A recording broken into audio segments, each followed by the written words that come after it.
Today on Sagittarian Matters, advice on coming out, aging gracefully, a career in music, quarantine food failures, and more, with my very special guest, Dear Nora's KATY Davidson. Stay tuned.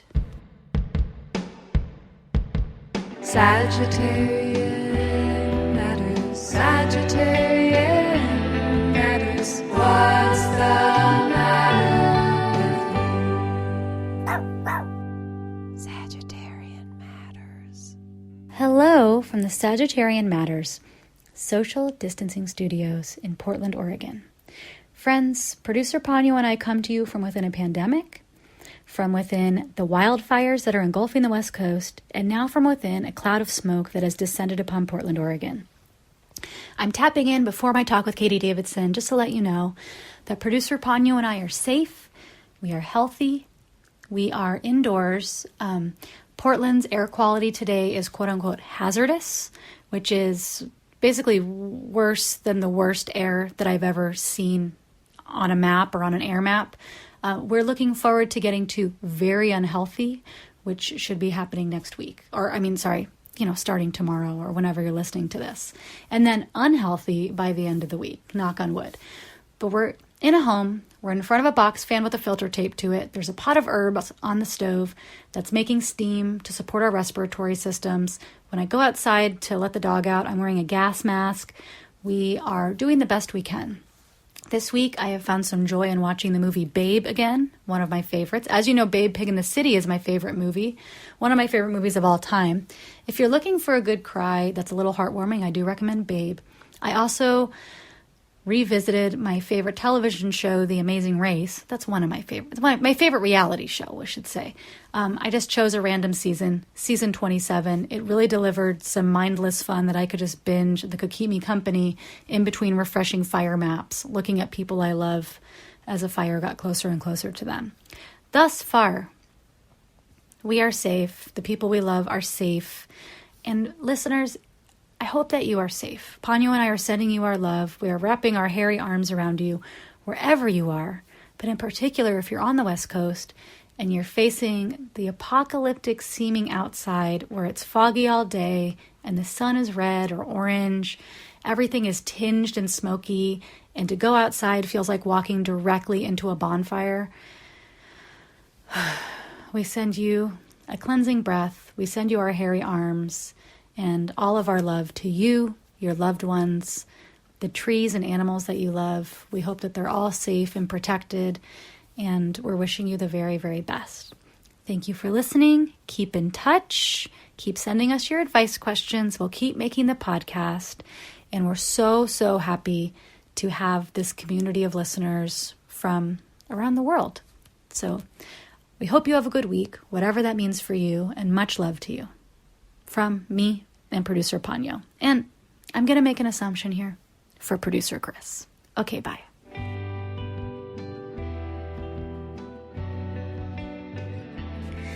KATY Davidson is the musician behind the bands Dear Nora and Key Losers. The reissue of their rarities compilation, called 3 States, will be released as a triple vinyl box set on September 18th with Orindal Records. KATY joined me via Zoom from Joshua Tree, California to talk shop, talk about aging gracefully, making boundaries, our biggest quarantine food failures, advice, and more. Now please enjoy my talk with Libra friend to the show, KATY Davidson.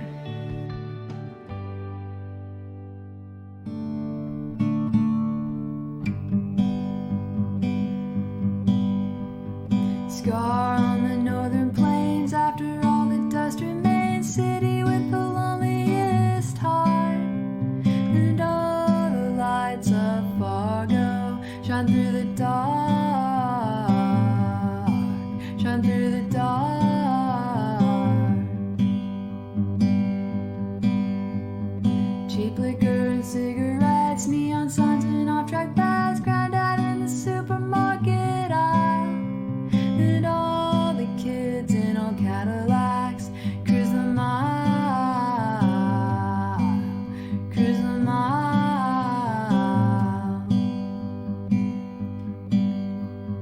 Vacant lots and dirty snow, temperatures at sub-zero, trains crash through the desolate night. But there's a warmer place keeps on the line. Yeah, she makes everything alright under the weight of Canada.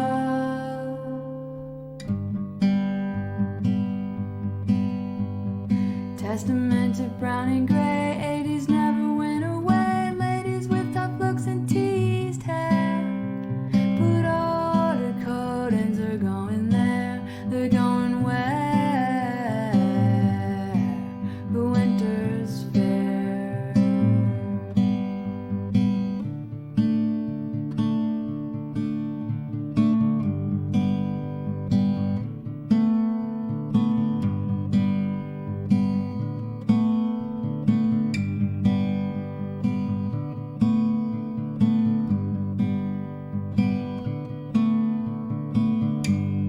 Hey, check.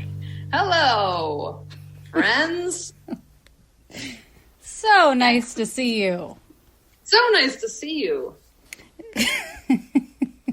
The whole interview, I'm just feeding you lines. Say this, it'll be more entertaining. Hey, everybody. Okay. Katy Davidson, welcome back to Sagittarian Matters. Thank you. I love this podcast. Katy, we have so many advice questions, but you're here on the occasion of the reissue of your Rarities compilation, 3 States, that's coming out September 18th with Orindal Records. Are you stoked? Yeah, I am. I mean, it feels weird because it's like a celebration of music I made like 20 years ago. So it's not like, hey world, here's my new shit, like check it out, but it's like, hey world, here's this music I made when my brain wasn't formed and I was like singing like the thoughts that I put in my journal and trying to make good pop songs. So yeah, this is how I feel about, so I did this zine for listeners who don't know called Invincible Summer that I still do.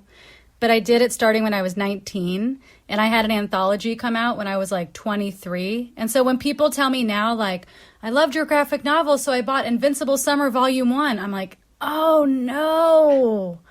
Oh no. I mean, I value that teenager, and yet I would love to shepherd them toward something a little newer. Yeah, I know. It's weird when you have like a career that spans 20 years. There's going to be a difference from the beginning to where you are now. And like, for example, if you go onto the Dear Nora Spotify page and you like, apparently people these days don't like pick albums and play them. They just like play the top songs. And that's how you form your entire picture of who that artist might be. And it's like mostly songs I wrote when I was 22.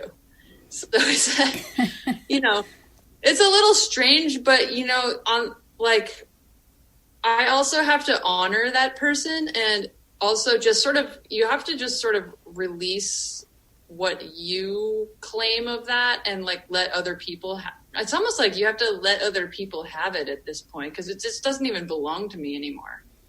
You know what I mean? That's the thing is you make your art, you put it out into the world, and what happens next is not up to you. Whether it's whether people like it, whether people don't like it, whether they engage with it or don't. I want to know anything else you want to say about this box set or your music before we get to all the other fascinating questions we have. Yeah, about this box set and my music. I mean, yeah, like for people who may have the means, like, and who might know my music and might be into it, like I think that you would like this box set. I think I put a ton of energy into writing like a 6-page booklet, and it was really hard to write, but I think that means that like something came out of it. Like I really had to dig deep and sort of encapsulate like a time in history, which is like, you know, 20 years ago, Portland, Oregon, and San Francisco. And it's a historical record at this point. I mean, literally a historical record. You know, we were operating at a time when the internet like wasn't fracturing our brain, and it was in 9/11 hadn't happened, and there was just like, obviously the world was probably just as fucked up as it is now, but climate change wasn't quite as bad. But not everyone felt that way. Things didn't feel as edgy and shitty as they do now. So I think it's sort of fascinating to look back to that time when you could almost operate in the world with, like, being a little bit more naive.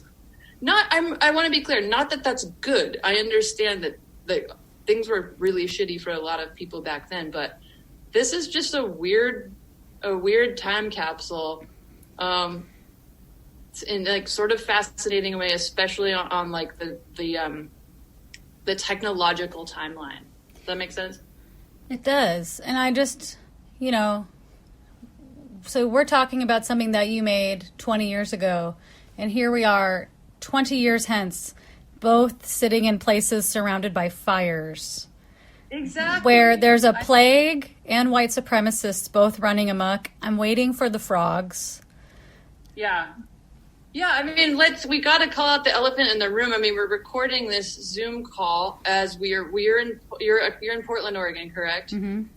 And I'm in Joshua Tree, California. Your skies are smoky. We had a kind of clear day today, but the smoke is rolling in. I mean, we got to call out give a little context here. Like, we're sort of recording a podcast at the edge of hell. Yeah, I mean, right now, Oregon is burning. There's so many people. There's entire towns that are gone. People's homes, people's businesses, so many animals, so many trees. And I just got a text from my landlord here of the place I'm subletting saying, hey, just want to make sure you have an evacuation plan because Milwaukee, Oregon is at a level 1. I have a separate issue to talk to you about before we get to advice. Okay. Can you tell me some quarantine food fails?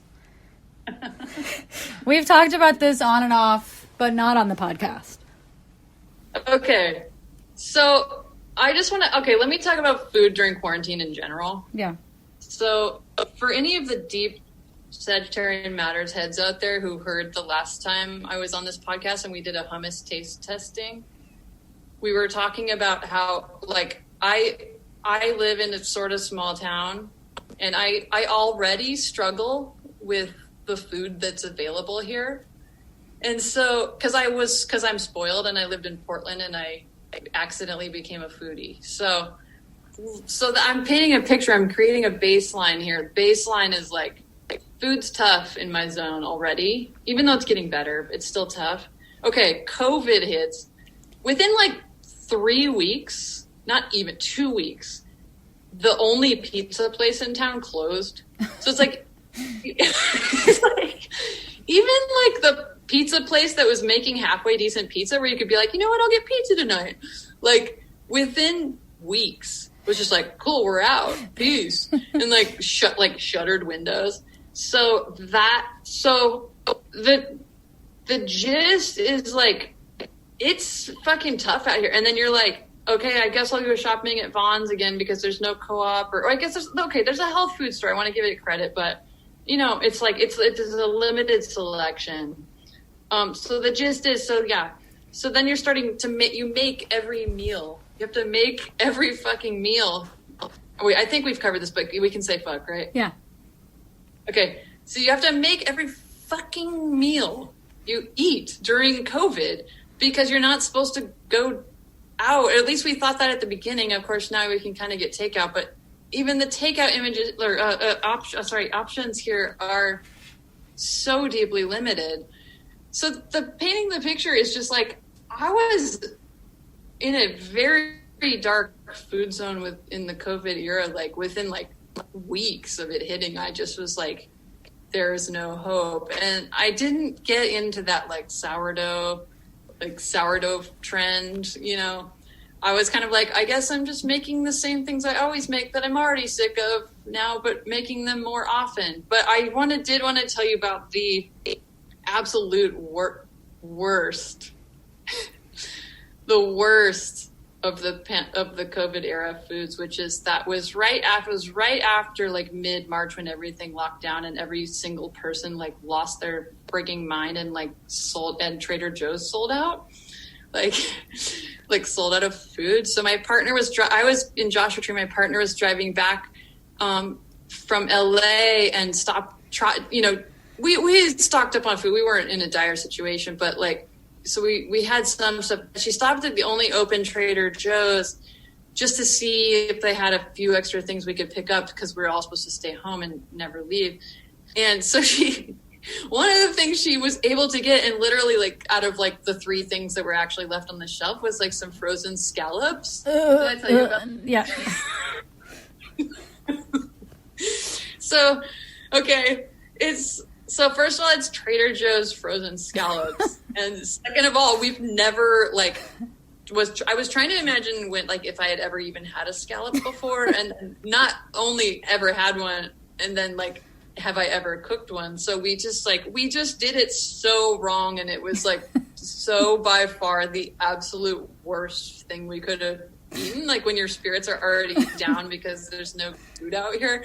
And then like in like a cast iron pan, like poorly heating up some like rancid smelling scallops that we put over some quinoa and broccoli. Gross. It was so gross. And then we were eating it, watching a TV show, and we just were like kind of like maybe like wondering if we should look at each other to acknowledge like how disgusting the dinner we were eating. And finally, at a certain point we did like look over and we were like, okay, yeah, this is disgusting.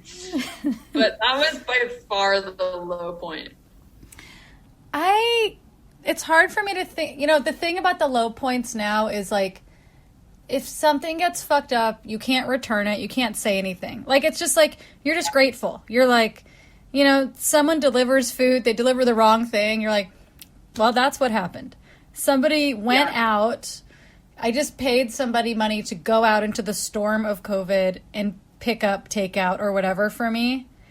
And now there's nothing to do but be grateful and be like, thank you for this. Like, I don't like meat noodles somebody brought to my house before because the restaurant was out of vegetarian noodles. And then I just had to be like, thank you so much. Here's your giant tip. And then just like think like, who do I know that eats beef? And like text Quo and be like, would you like this?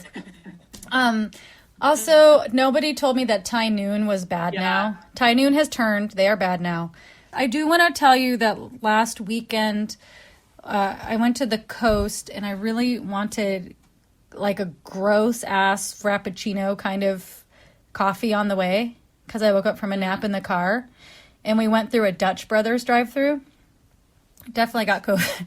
And 2 teenagers wearing masks like hung out the window and were like, what's up? Welcome to Dutch Brothers.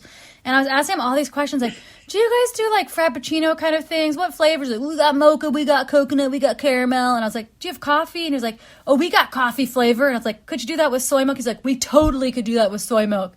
And I was like, okay, great, I'll get one of those. He's like, oh, we can't take orders right now. Our iPad's down. Sorry. And I was like, oh, we have cash. And he was like, oh, no, we can't take cash because of COVID. And I was like, they were just talking to you? Well, that's what I said. I was like, so we were just having this conversation for fun? And he's like, yeah, basically. So weird.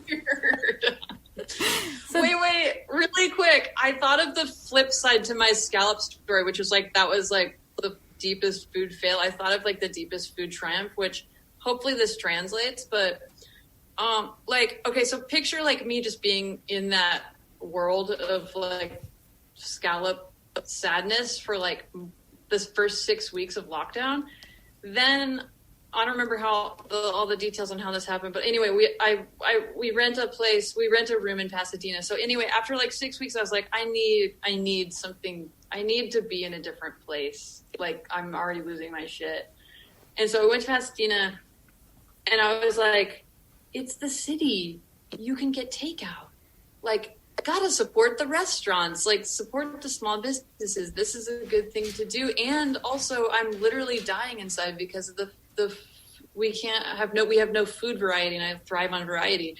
And so I was like, I'm going to order tacos, like the most basic food that would normally just be like, oh, we're going to get tacos. Like, I was like almost crying for even ordering it. And then I picked it up and brought it back home, and I was crying while eating it because I couldn't believe how good tacos tasted. Like, it was like almost like spiritual.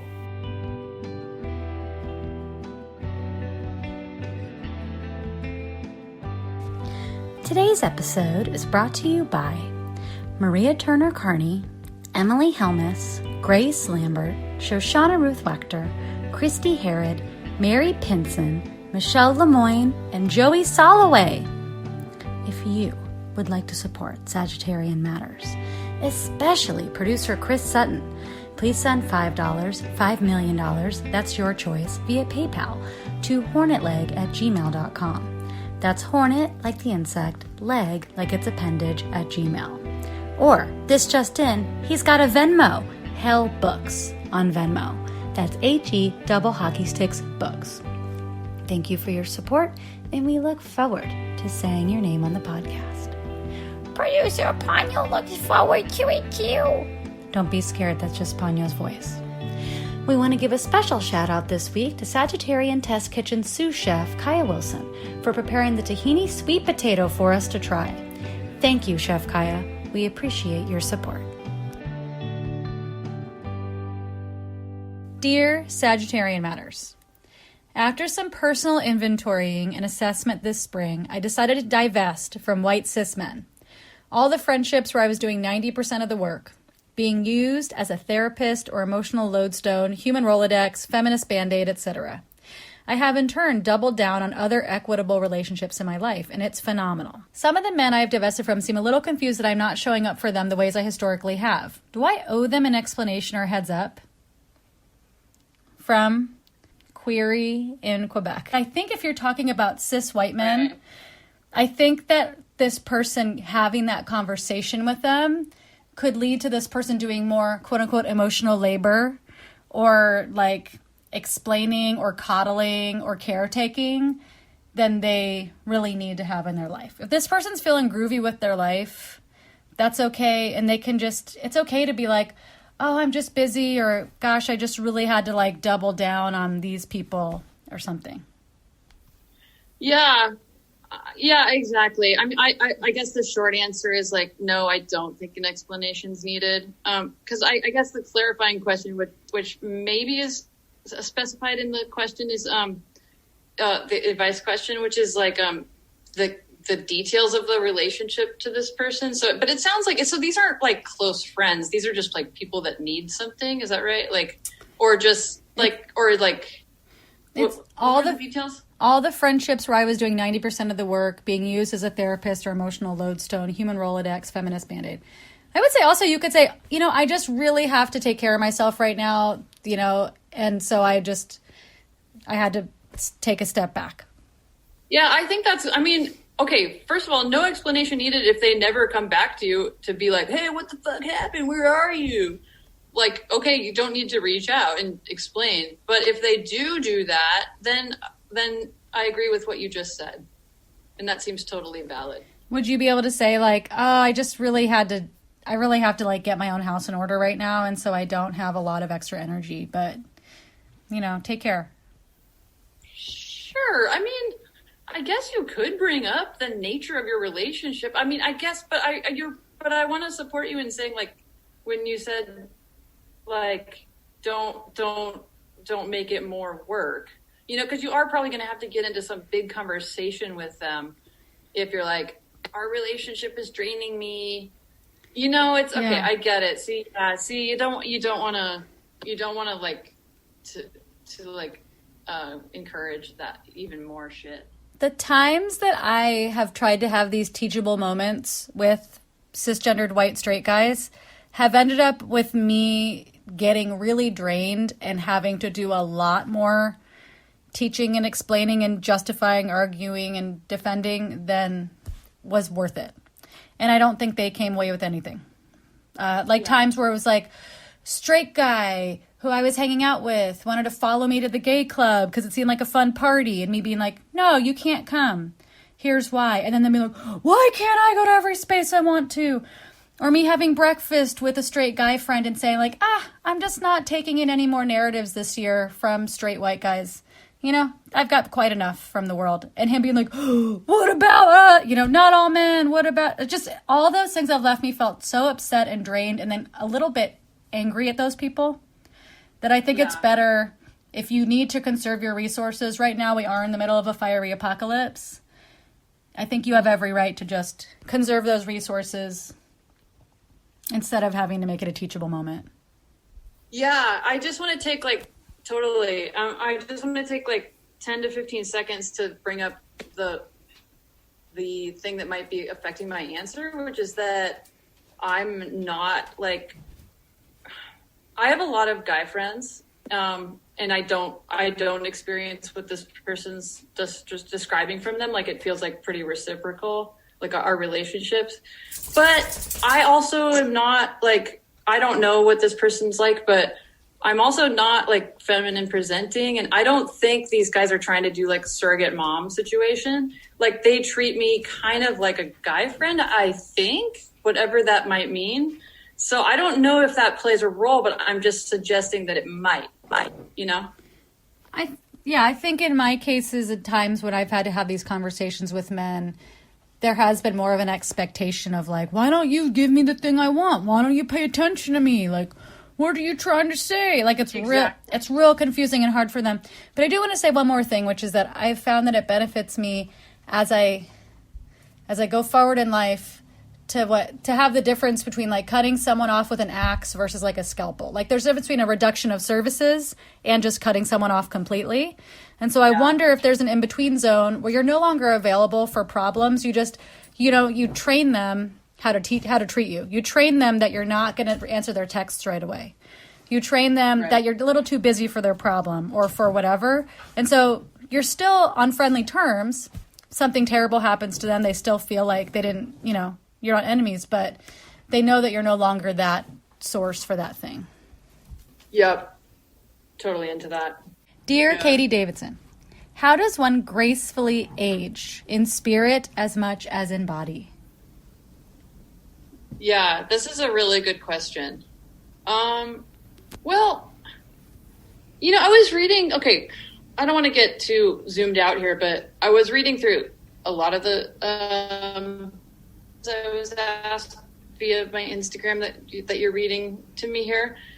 And I was starting to think that I might have the same answer for every single dang question. What is that answer? I'll get a little more nuanced with each one. Okay, so a lot of these questions, and this one in particular, it seems like the struggle is that you might be, and I could be wrong, you might be resisting aging. You might be not flowing with it, worried. It seems like it might be linked to an anxiety or a fear of what is going to happen? Am I going to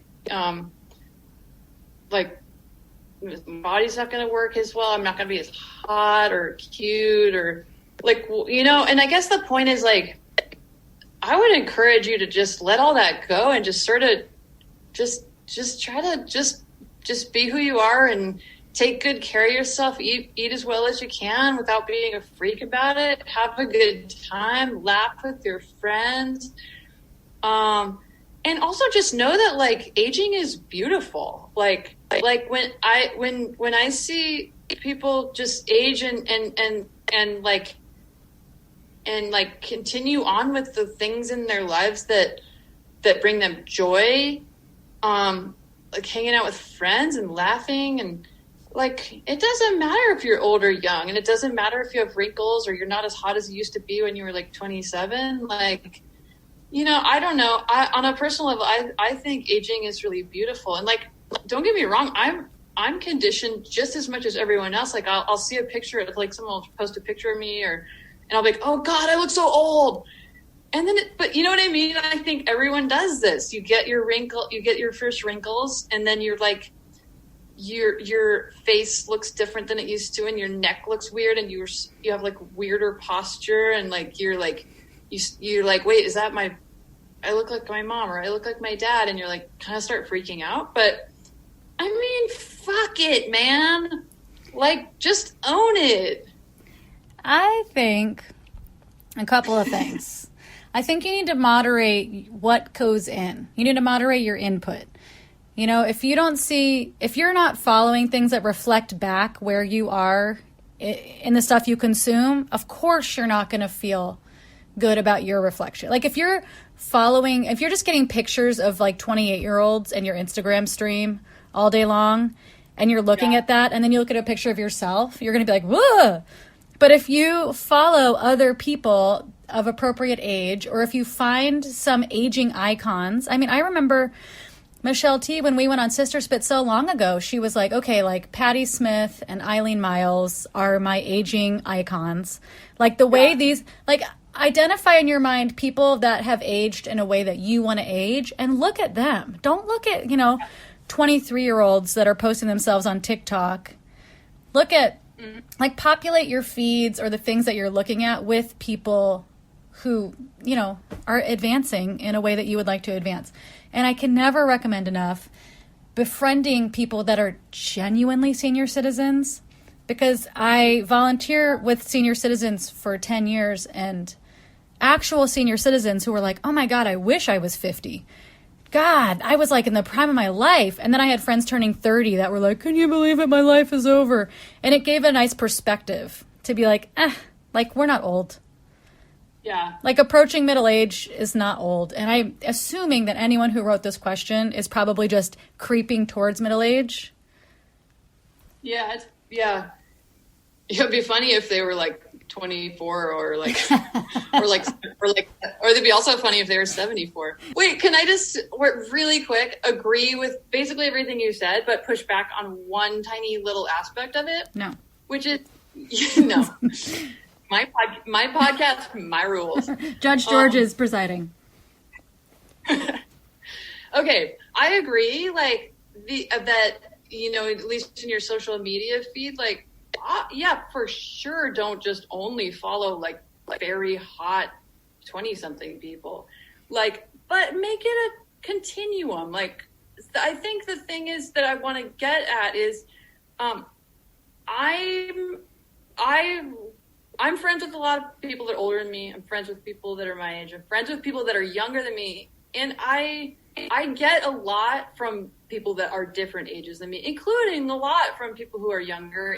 And like, I like staying up on pop culture, and I like knowing what like teenagers are into now, just like on a pop culture level. And I think like that's I think that's fun. And the only thing I wanted to clarify, which I don't even know if you were saying, is like, don't just be like, I'm 40 and so now I'm going to act 40, damn it. Like, I think it's okay to be like, what's going on TikTok? What's the new friggin' weird SoundCloud rap song that I should like? Like, I think it's cool to be interested in things that are younger than you, things that are older. Like, just make it a really organic continuum, Well, I guess, yes. But I guess I'm just saying, if you are getting images of people younger and you're comparing yourself to them, just take a break from those images. Yeah. Which is different than engaging with youth culture. I agree.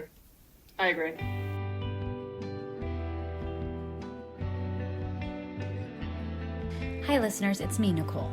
If you would like to support me and Ponyo, in particular our comics and animal illustrations, go to patreon.com/NicoleJGeorges, and for as little as $2 a month, you can have access to hundreds of pages of otherwise unpublished diary comics. For the price of one cold brew plus tip, you can become an honorary Sagittarian. And for the price of 2 vegan cupcakes or 2 vegan donuts, you can become a Ponyo's Friend Club member, at which point you really start raking in goods, including new buttons. Check it out. Patreon.com/NicoleJGeorges.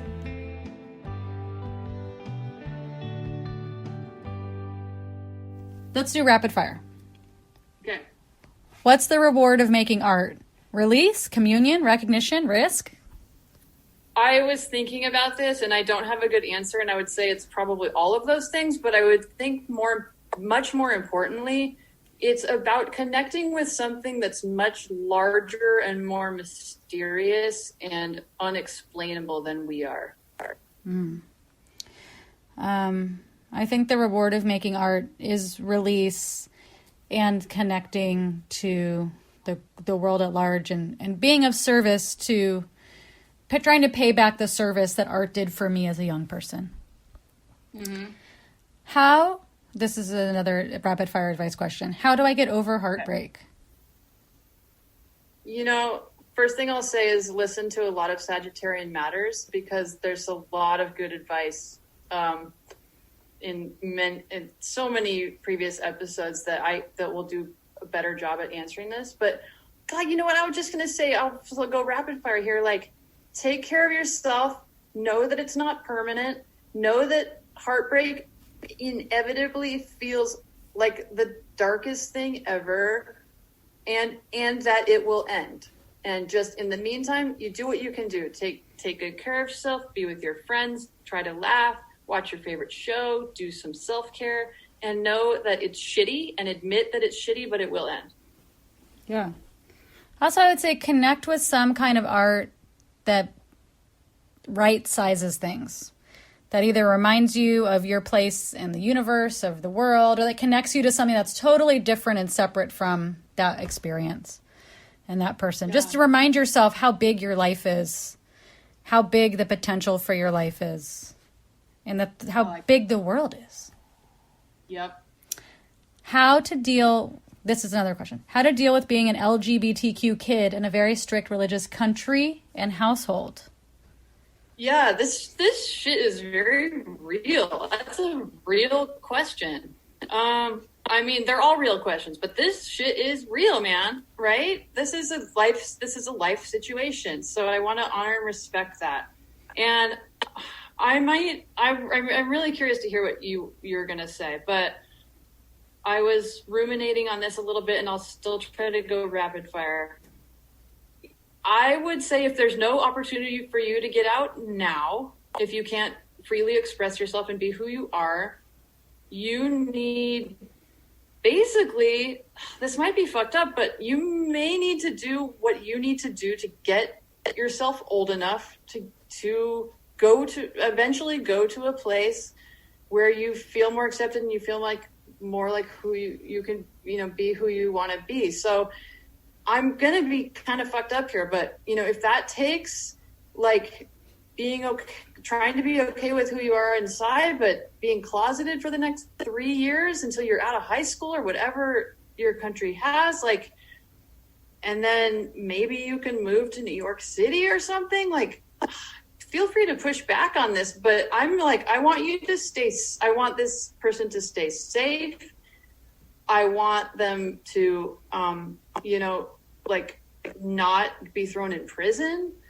And I want them to try to cultivate a rich inner world while they're in this situation, and know, just sort of like the heartache question, it will get better. You're going to get older, and you hopefully, I assume, might be able to make some more choices when you're older that will lead you to a place where you can be more yourself. What do you think? I agree with you.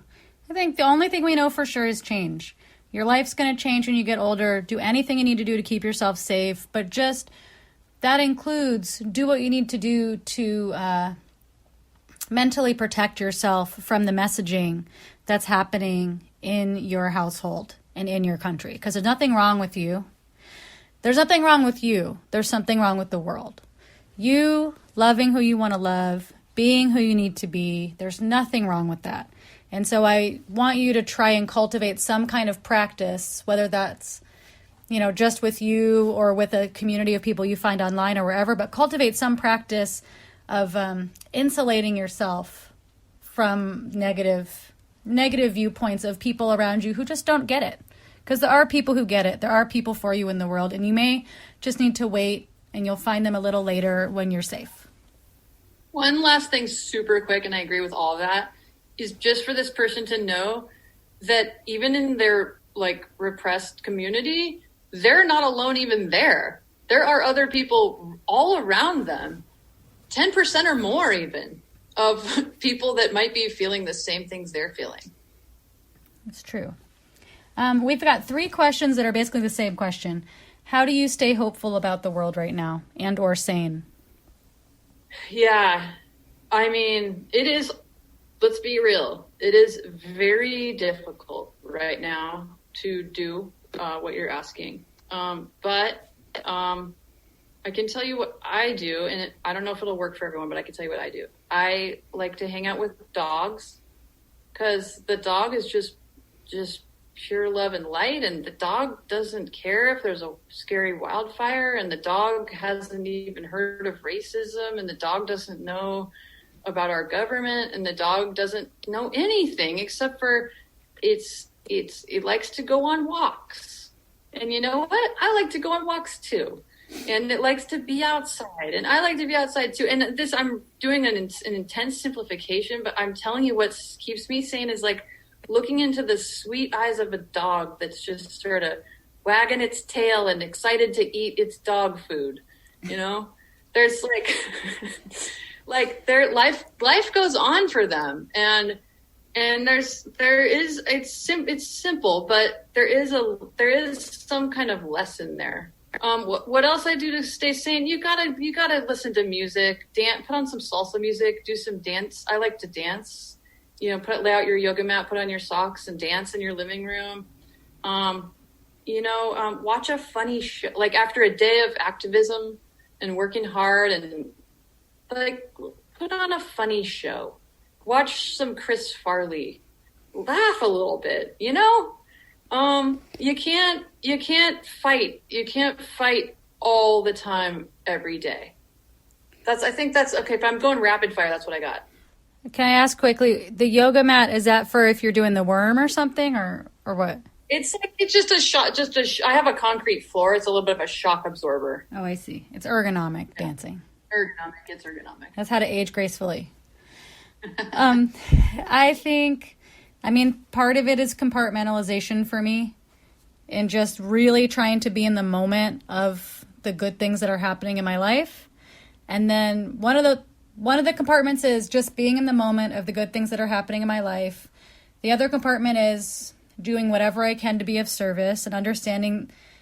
This is something that Beth Pickens recommended after the election in 2016. She had a booklet called Making Art During Fascism, and it had people write down a list of things they do have to offer and things, organizations and causes they care about that are outside of them, that are for other communities that are not them, and then what they do have to offer, what resources, and what they don't have to offer. So then you're taking a little bit of the anxiety off the table of you feeling like you constantly need to be doing a lot. Because now here's what I do have to offer. So using that and being able to give the things that I do have to offer every day relieves me of some of the overwhelming kind of kitchen sink anxiety of you're not doing enough, the world is burning, grab a bucket. Because I'm okay, I did my bucket for the day. I did my phone calls, or I did my fundraiser, or I gave money, or I did my action for the day. Here's these other things that are not in my control. I also, and I've posted these on Instagram and talked about on the podcast, but I like to make a list. I make a gratitude list. What do I have right now? There's a lot of things I don't have. What do I have? What is for sure? Be with your feet. Be where you are. Don't let your head spin out about what's going to happen in 6 months. Be with your feet. Make a gratitude list. Make a list of things that are in my control. The list of things that are out of my control. Things I'm going to do for my body today. What music am I going to listen to? I have to make sure I listen to music because I forget, and I'll just listen to the news and podcasts. And then limit doom scrolling. You got to limit. You could doom scroll forever. So I do those things, and I just really appreciate what you do have. Appreciate this moment. Are you in danger this moment? If not, great. What's the next thing to do? One foot in front of the other. One more thing that's crucial to remember is it is hard to remember because doesn't seem like it's reflected in electoral politics, but the majority of people don't want the shitty shit that's happening right now. The majority of people, at least maybe worldwide, but let's say probably worldwide, but let's just break it down to the US. The majority of the people don't want the president we have right now. The majority of people don't want the climate to change. They wish it wouldn't. Most people want nice days. and not scary wildfires, et cetera, et cetera. Most people don't want a pandemic to be shutting down our lives and our economy. And so it's like, we're in this together, even though it doesn't feel like it. We're not alone. And we gotta work together, y'all. Like, we're not alone in this. Like, we're facing some dire shit, but it is true that we are not alone. And there are a lot of people, even people that seem like they might be on a different side of the political spectrum, that might even want the same things of you as you in certain respects. This is our last question. Dear Katy Davidson, what is the secret to the guitar tone on the song Defeated and Lonely? I had to answer this one on Instagram because it was so Dear Nora specific. So the question is, what's the secret to the guitar tone on the Dear Nora song Defeated and Lonely, which is a song that came out on an album in 2006. And this is what I wrote. Very topical question. Very topical. Topical because that's the name of my band. And I'm going to go ahead and answer that. So, no, I spoiled it on Instagram, but I'll go ahead and spill the beans here too. So the gist is that I played my guitar through a Silvertone amp that was broken, and I recorded it using a very crappy microphone that I got for under $100. And I recorded the sound of it through that crappy microphone onto a shitty, like used cassette tape. So I think the gist is that answer might sound a little smarmy, like, oh, it's just like, it sounds cool because it sounds crappy, but it's like, I'm just being honest. It's I guess the theme is use what you have and make it sound as good as you can. Like, if you have those crappy items, like, go find a room that sounds really good. Play your guitar in a beautiful sounding room. So then your crappy sounding mic picks up the sound of the beautiful sounding room. And like, holy crap, you just made something magic, like alchemy, like this thing that never existed before, by blending those two disparate elements. That's my answer.